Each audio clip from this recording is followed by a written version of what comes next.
Good morning.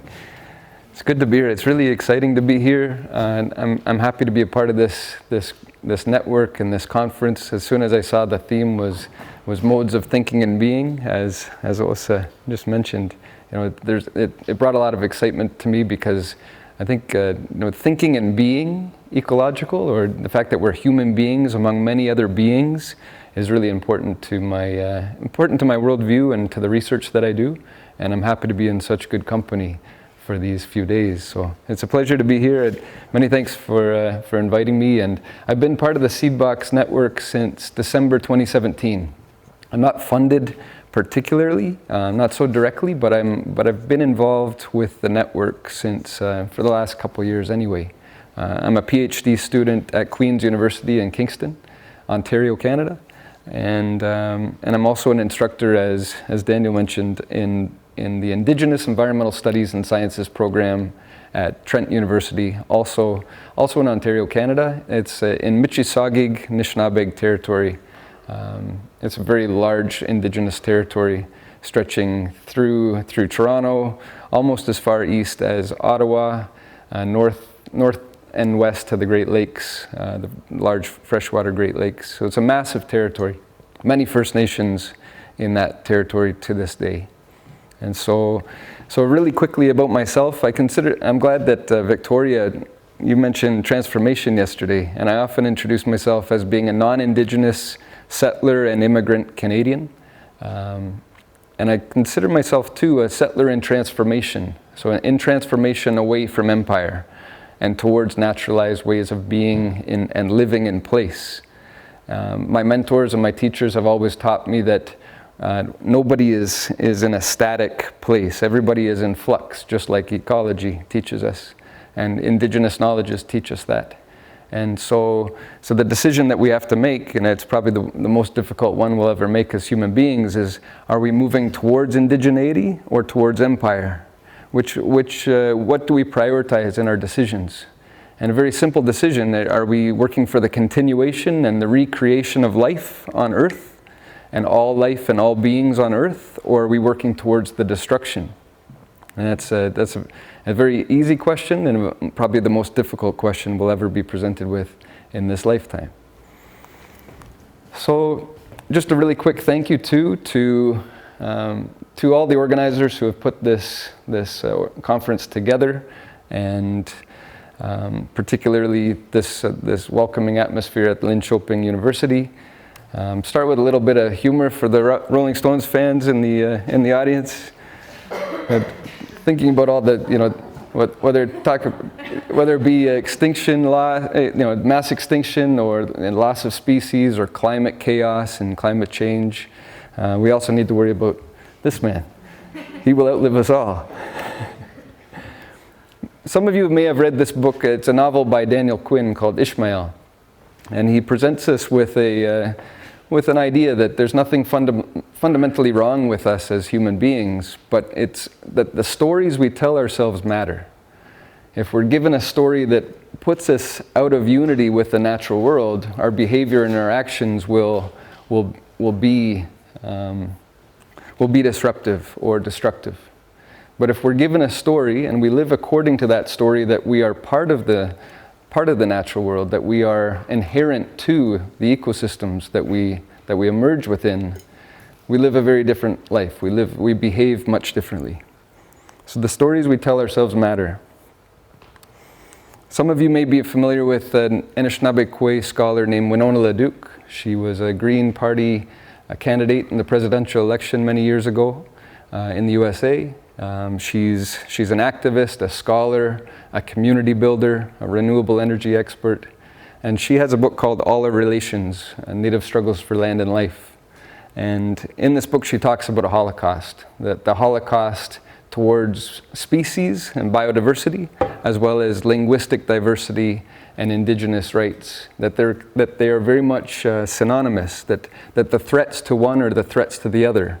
And the restoration of biodiversity will require the restoration of cultural diversity as well. Leanne Simpson, which is a miracle, you mentioned her many times yesterday, and she's also from the territory that I live within. She's Anishinaabe scholar, and she talks about the fact that every single environmental issue is rooted in colonialism, that colonialism as an ideology is the most threatening issue environmentally. There are no indigenous issues. The issues are threats to indigeneity, the confrontations, the destruction, the separation of people from lands, the dispossession of people from their territories, from their languages, from their own people, and to disconnect people from other genders, to disconnect people from other beings. That is the root cause of the environmental problems and destruction that we see. And so with this as a premise, this is really where I'm rooting my PhD work at Queen's, and I've been looking at where does this colonial ideology stem from? And colonialism, it's hard to put my finger on it, and many of you have probably done this investigation too, but colonialism has raised its ugly head in many parts of the world over many generations. But the most recent iteration that's most concerning for me living in Canada is one that stems from a 1600s English perception of the state of nature and the state of, whether it be perceptions of human nature or the way that the state of nature is perceived. And so, Thomas Hobbes, for example, or John Locke, they talk about this individualism, and it stems from a particular sort of perception of the way that life was unfolding in the 1600s in England. That was a very anomalous and very strange time, really, even in Europe's history. And because they were writing within the so-called Enlightenment, and they were privileged and they were well regarded in many ways for their ideas, those ideas have been imposed upon numerous continents since. But it's a false ideology, I would argue, that it really stems from a context of incredible misery and starvation and famine and disease within England, and a patriarchy, and rampant sexism, rampant colonialism that was already unfolding. And so, but what they believed that the earth was a very hostile place, that the universe really was a hostile environment, and that human society needed to be controlled, and an artificial man state must be imposed upon on so-called civil society in order to keep people safe. And that same ideology that assumes that the natural world is a terrorizing, terrible place also led to this colonial ideology being imposed in every corner of the world. Private property as well, individualism, and these notions of civilization. But James Youngblood Henderson, another Indigenous scholar, argues that it's not a human nature or an inevitability, that it's actually a human choice to privilege this ideology, to privilege colonialism, and to assume that it's inevitable is false, according to Henderson. He believes that it is a very, very intentional choice that has been used to justify ongoing oppression, ongoing dispossession. We should also consider too, and even though we're here in Sweden, I'm speaking English, and English itself is a colonizing force.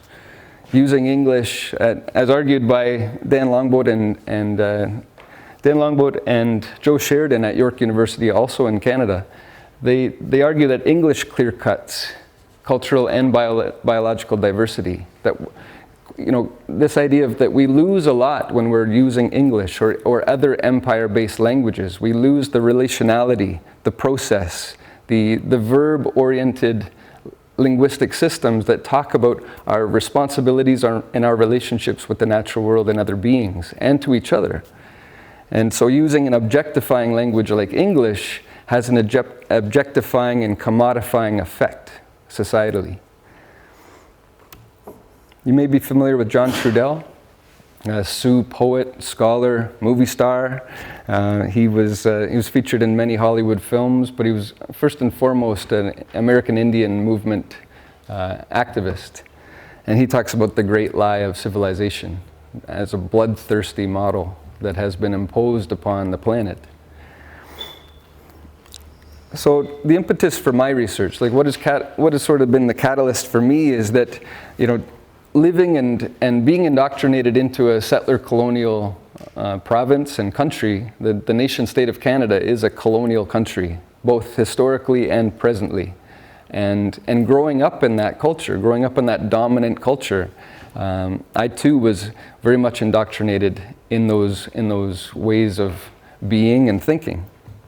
And so, but what I've recognized is that there's an urgency to protect the land and to protect those people who depend upon the land urgently, and not only Indigenous peoples, but all peoples.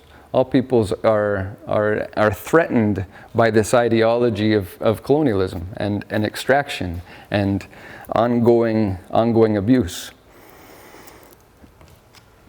I didn't even want to put it up here, but the former Prime Minister, one of the former Canadian Prime Ministers, Stephen Harper, disputes that there was even a colonial history in Canada. He argued at a G20 news conference, international news conference, that Canada has no colonial history, were his words. This quote here by another former Prime Minister, at least he recognizes that Canada was and still is very much a colonial country, colonizing within the borders of Canada.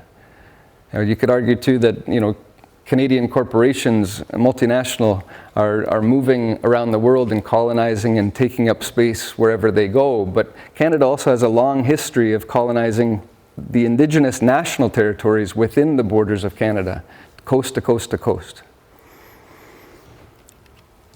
This is a very iconic image from the so-called Oka crisis, or Ganasatake, the people of the Flint, the Ganyangehaga.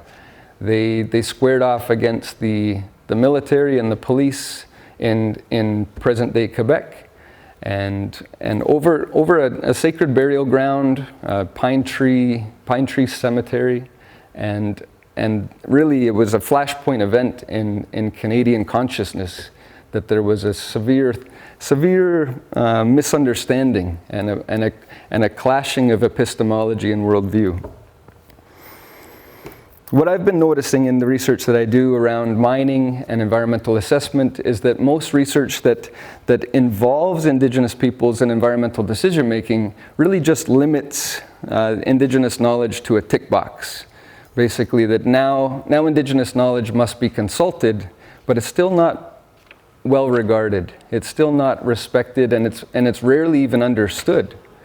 And so often you'll see Indigenous knowledge is now being incorporated or integrated, but into the existing model, into the existing Western science model, into the existing colonial model, without really being open to the perspectives of Indigenous peoples and the fact that their viewpoints may actually change the decision entirely. So instead of a decision about whether mining should happen or not, often the incorporation of Indigenous knowledge is to decide when the mine will happen, how many holes in the ground, what seasons should the hunting take place. But rarely is a discussion ever had about whether the mine should be, it should even happen as a project in the first place. And until that happens, and until there's a recognized right to say no, Canada continues to exploit and extract in a very colonial fashion in 2019 and onwards. Think of it this way, a decolonized colonialism. Our current Prime Minister, Justin Trudeau, talks about renewing the relationship between Indigenous peoples and non-Indigenous peoples, or the settler population. Right? He's a handsome version of Stephen Harper, but it's the same thinking. Right? For Justin Trudeau, he believes that consultation is important, but he's also been quoted as saying that consultation leads to shovels in the ground. That the duty to consult is very much a yes process, as we discussed yesterday. But I feel there is an opportunity to address this lack of true regard and reverence for Indigenous knowledges. And if we spend time understanding Indigenous ontologies and epistemologies and axiologies and do research from a different place, so rather than for intellectual curiosity or rather than knowledge for knowledge's sake, imagine if we did research for the sake of the continuation of life, for the continuation of not only human beings, but for all beings and all of creation on Mother Earth. How would that change the research that we do if we're actually seeking knowledge for the sake of life? As part of my PhD research, I'm interested in these ways of being, ways of knowing, and ways of believing, those ontologies, those epistemologies, those axiologies. That is really changing how I approach my research. That's changing my research questions monthly, daily. I'm continually being changed by the research as if it's ceremony, as Sean Wilson describes. All right. I've also been focusing on an annotated bibliography where, looking at very diverse sources, looking at Indigenous scholars, looking at Indigenous activists and land defenders and water protectors, but also going back to unpack some of the assumptions at the heart of so-called rule of law in Canada. What are those assumptions made by people like John Locke and Thomas Hobbes that are still very much present in Canada today, both in the court system, in the government mentality, and the sort of omnipresent assumptions of the dominant society, of the settler colonial society. So looking at unpacking colonialism as an ideology, as a sickness that needs to be healed, but it needs to be understood to be able to unpack it. I've also been mapping my own mind and my own ways of being and thinking, and almost like a watershed map, trying to understand what I'm most interested in and how that can relate to the PhD work that I'm undertaking now. With spirit and spiritual ecology at the heart of it all. So Gregory Kahete wrote a book called Native Science, and spiritual ecology is really at the root of his writing. I'll leave you with this too, is this has been conveyed to me by many elders, knowledge holders, wisdom keepers, that really natural law emerges from place, that indigeneity emerges from place, and that Indigenous laws and customary laws, traditional understandings of original jurisdiction, they emerge from place, from the ecosystems that they were born within. And if the land represented by green here is to be truly understood in an Indigenous knowledge framework, that Indigenous laws conform to the laws of the natural world. They conform to the laws of ecology. They conform to the watersheds and the ecosystems from which they were emerged. Colonial or ideological cultures tend to impose, as the lines represented above. So often those can be, colonial and fraudulent treaties, or the imposition of the Indian Act in Canada, or the imposition of neoliberal trade agreements and investor sort of protections that are imposed upon not only Indigenous peoples, but all human beings and the natural world at the heart of it all. It's an unsustainable and unjust approach to economy, to politics, definitely to ecology, and so I'm interested in how our Indigenous peoples, and this, in my case, the First Nations and the territories that I live within, how are they asserting their own laws today? In a contemporary sense, how are they bringing back and reasserting those Indigenous laws and customary practices that conform to the ecosystems that they operate? With or without permission, with or without recognition of the Canadian nation state, many First Nations in Canada are asserting their own law, their own, and sometimes requiring civil disobedience.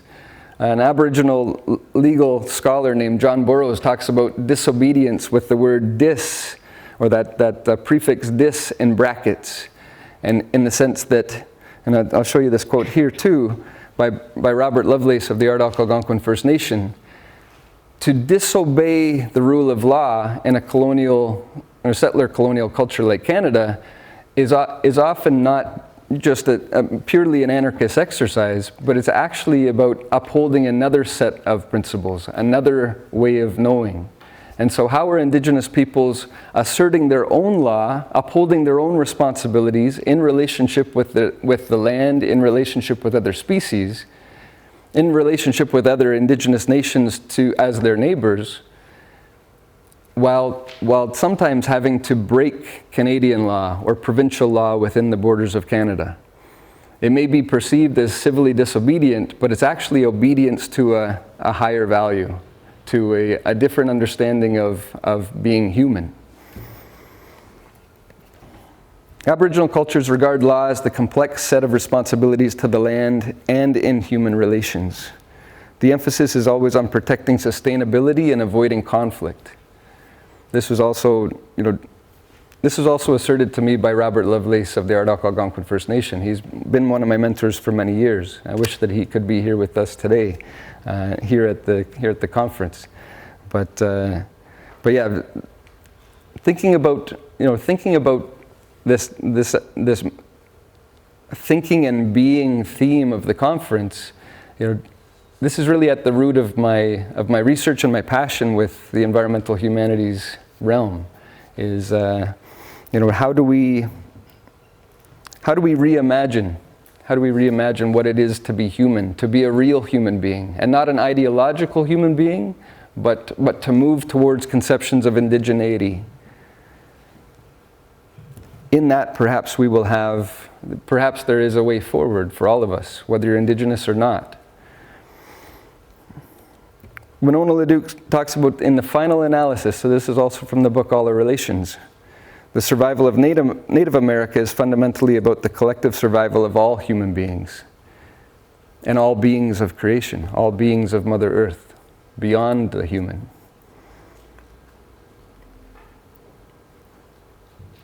And going back to language, I'd say miigwech from the territory that I was raised within. Okay, from the territory I was raised within, miigwech is thank you. And I also say tack now that I'm here in Sweden. It's a pleasure to be here, and I look forward to the panel discussion soon after this. Thank you.